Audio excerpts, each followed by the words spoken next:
সম্মানিত দর্শক শ্রোতা, পরম সৃষ্টিকর্তা যিনি অসীম দয়ালু, শুরু করছি তার নাম।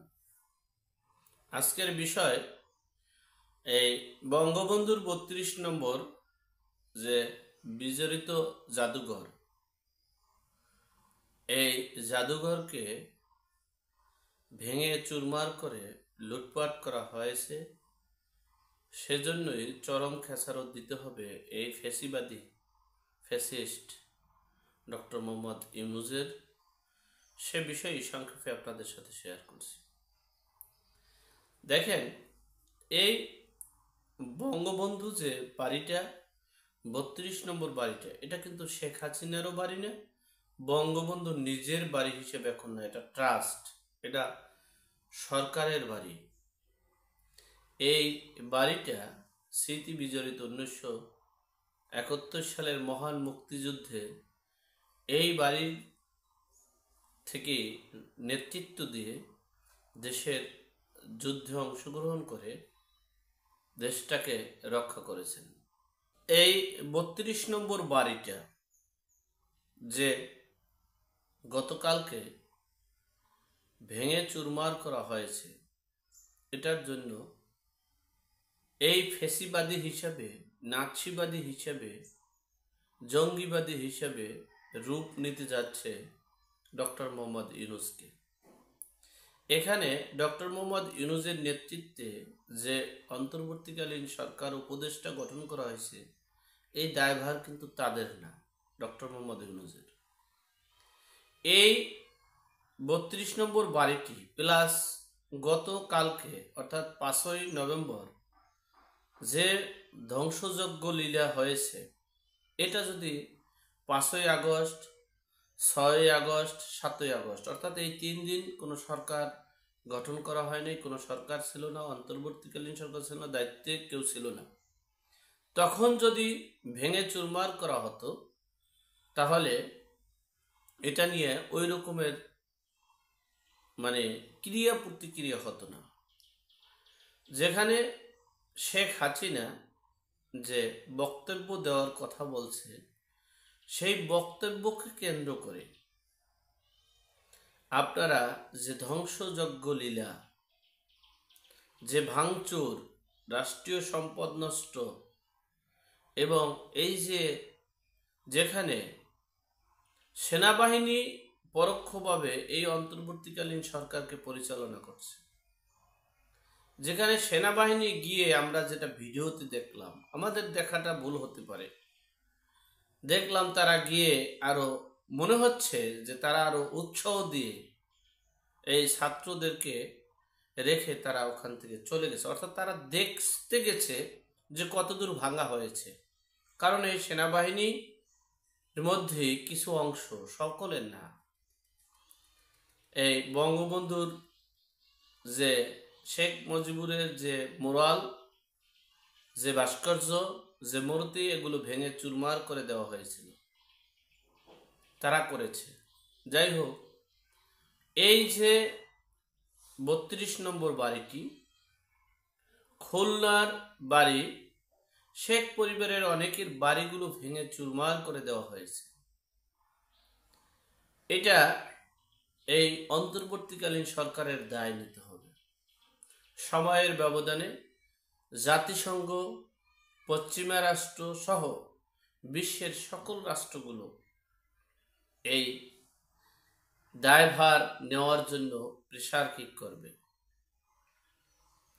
এখানে ফ্যাসিবাদী, নাৎসিবাদী, জঙ্গিবাদীর বিকল্প কিছু তারা দেখবে না। আপনারা আওয়ামী লীগকে রাজনীতি করতে দিবেন না। আপনারা আওয়ামী লীগকে রাজনীতি করতে দেবার আর না দেওয়ার কে? আওয়ামী লীগ একটা রাজনৈতিক দল যাদের নিবন্ধন আছে। প্রয়োজনে আপনারা তাদের নিবন্ধন বাতিল করে দেন। আপনারা তাদের নিবন্ধন বাতিল করে দিলেই তো আর রাজনীতি করতে পারবেন। কিন্তু আপনারা নিবন্ধন বাতিল না করে দিয়ে আপনারা রাজনীতি করতে দেবেন না, এটাকে কি বলা হয়? জঙ্গিবাদী, সন্ত্রাসীবাদী, নাৎসিবাদী না ফ্যাসিবাদী? আমি বুঝতে পারি না। হ্যাঁ, যারা এই আওয়ামী লীগের সাইনবোর্ড ব্যবহার করে, যারা শেখ মুজিবুর রহমানের সাইনবোর্ড ব্যবহার করে, যারা অকর্ম করেছে, যারা দুষ্কৃতি করেছে, যারা অপরাধ করেছে, সে ইউনিয়নের হোক, উপজেলার হোক, জেলার হোক, থানার হোক আর মহানগরের হোক, সকলকে বিচারের আওতায় আনতে হবে। আপনারা গত 24 সালের যে 300 এমপি হয়েছে, আপনারা কয়জন এমপিকে অ্যারেস্ট করেছেন? কয়জন এমপিকে গ্রেপ্তার করেছেন? 300 এমপি। এখনো বাংলাদেশের মাটিতে আমার জানা মতে প্রায় 200 এমপি আছে। তাদেরকে আপনারা গ্রেপ্তার করতে পারছেন না কেন? গ্রেপ্তার করছেন না কেন? আপনারা আওয়ামী লীগের রাজনীতি করতে দেবেন না, এটা বলার কে আপনারা? আপনারা আওয়ামী লীগের নিবন্ধন বাতিল করে দেন, আপনারা আওয়ামী লীগের যে অপরাধী আছে তাদেরকে গ্রেপ্তার করেন, সেটা পারেন, কিন্তু আপনারা আওয়ামী লীগের রাজনীতি করতে দিবেন না। এইটাই জঙ্গিবাদী কথা, এইটাই সন্ত্রাসীবাদী কথা, এইটাই নাৎসিবাদী কথা, এইটাই ফেসিবাদী কথা। সুতরাং আপনারা বলতেছেন যে 1972 সালের সংবিধানটাই ছিল ফেসিবাদী, সংবিধান পরিবর্তন করলেই সব ঠিক হয়ে যাবে। আচ্ছা, এই সংবিধানে কি 1972 সালের যে সংবিধান, এই সংবিধানের পর যে কুকর্মগুলো হয়েছে, এটা কি সংবিধানে লেখা ছিল? আমি একটু কুকর্মগুলো আপনাদেরকে শোনাই। যেমন 1972 সালের সংবিধানের পর, এরপরে পার্লামেন্ট গঠন করার পর এই বাংলাদেশে বাকশাল কায়েম হয়েছিল। সেই বাকশাল বাংলাদেশের আকাশে বাতাসে, টেকনাফ থেকে তেঁতুলিয়া সব জায়গায় শুধু বাকশাল আর বাকশাল। এটা কি সংবিধানে লেখা ছিল? ছিল না। এরপরে 1975 সালের 15ই আগস্ট বঙ্গবন্ধুর সপরিবারকে হত্যা করা, এটা কি সংবিধানে লেখা ছিল? ছিল না। 1975 সালের 7ই নভেম্বর সিপাহী যুদ্ধ যে হয়েছে, সেই যুদ্ধের কথা কি এই সংবিধানে লেখা ছিল? ছিল না। এরপরে এই প্রেসিডেন্ট জিয়াউর রহমানকে যে হত্যা করা হয়েছিল, একদল পথগামী বিপদগামী সেনাবাহিনী, সেটা কি সংবিধানে লেখা ছিল? ছিল না। এই হোসেন মোহাম্মদ এরশাদ যে সামরিক শাসন জারি করে যে সরকার গঠন করেছিল, এটা কি সংবিধানে ছিল? ছিল না। 1996 সালের 15ই ফেব্রুয়ারি যে এককভাবে নির্বাচন করে 15 দিনের জন্য যে প্রধানমন্ত্রী হয়েছেন, এটা ছিল? 2007 সালের ফখরুদ্দিন মঈনুদ্দিনের যে শাসন আমল, এটা কি সংবিধানে লেখা ছিল? ছিল না। সুতরাং সংবিধান সংস্কার করে বা সংবিধান পরিবর্তন করে, সংবিধান লিপিবদ্ধ করে 2024 সালের যে জুন জুলাই যে আন্দোলন হয়েছিল, এটা কি সংবিধানের নিয়ম অনুযায়ী হয়েছিল? হয় নাই। এবং এটার কি কোনো এটা কি সংবিধান কোনো রায় দেয় না। সুতরাং সংবিধান সংস্কার, সংবিধান পরিবর্তন করে কোনো কিছু করা যায় না। কারণ হলো, আপনি যদি ফেসিবাদী হয়ে যান, আপনি যদি জঙ্গিবাদী হয়ে যান, আপনি যদি সন্ত্রাসী হয়ে যান, আপনি যদি নাৎসিবাদী হয়ে যান, আপনাকে কেউ দাবিয়ে রাখতে পারবে না। সুতরাং এই নাৎসিবাদী, ফেসিবাদী আর জঙ্গিবাদী, সন্ত্রাসীবাদী, এগুলো থেকে বেরিয়ে আসতে হবে। আপনারা এই 32 নম্বরের যে জাদুঘরটা আপনারা ভেঙে যে চুরমার করে মাটির সাথে মিশিয়ে দিয়েছেন, এটার দায়ভার ছাত্র জনতা নয়, এটার দায়ভার আর কেউ নয়, একমাত্র ডক্টর ইউনূসের আর সেনাবাহিনী। যেহেতু সেনাবাহিনী সেখানে উপস্থিত ছিলেন। যাই হোক, আমি যেটা বলতে চাচ্ছিলাম, আমাদের এগুলোর তো দরকার নেই। আমরা একনায়কতন্ত্র থেকে বেরিয়ে আসতে চেয়েছিলাম।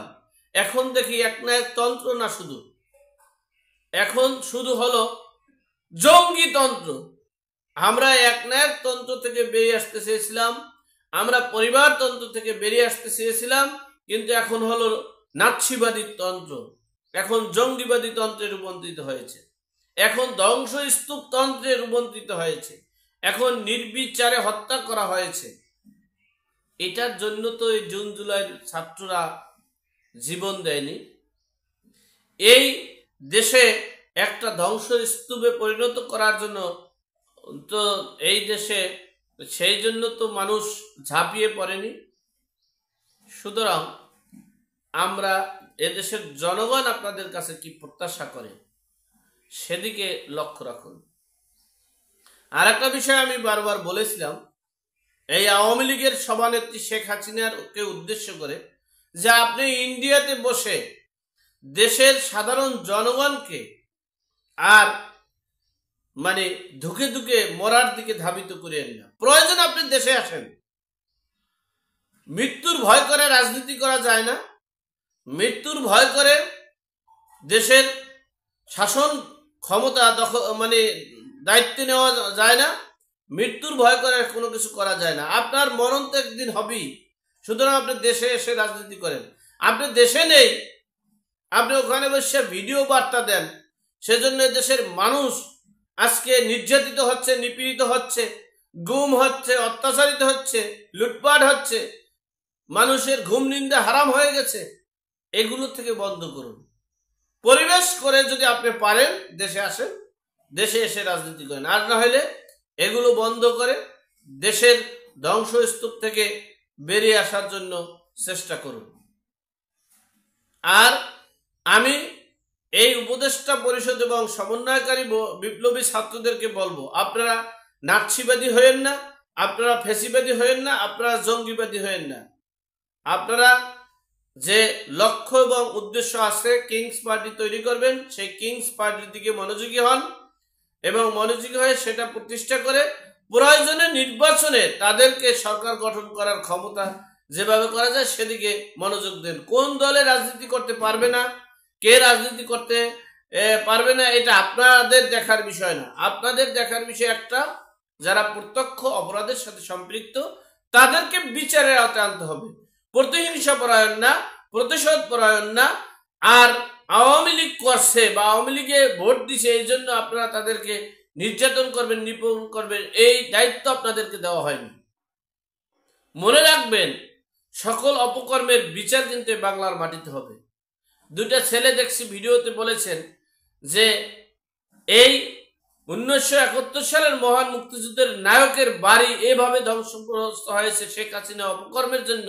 ঠিক তেমনি আপনারা যে দল করবেন সেই দলেরা আপনারা যদি এরকম করেন তাহলে আপনাদের অস্তিত্ব আরো খারাপ হবে। সুতরাং বুঝতে হবে যে প্রতিশোধ পরায়ণ যদি আপনি হন, আপনারও এই ধ্বংসযজ্ঞের দিকে, অর্থাৎ যে সন্ত্রাস সে সন্ত্রাসীর কাছেই মারা যায়, যে সাপুরে সে সাপের কামড়েই ধ্বংসনে মারা যায়। সুতরাং সকলকে বুঝতে হবে আমরা কি অপরাধ করতেছি এবং আমাদের কি শাস্তি হবে টুডে টুমোরো সময়ের ব্যবধানে। যাই হোক, আল্লাহ আমাদের সকলকে সঠিক জ্ঞান দান করার তৌফিক দান করুক। আমিন। আসসালামু আলাইকুম।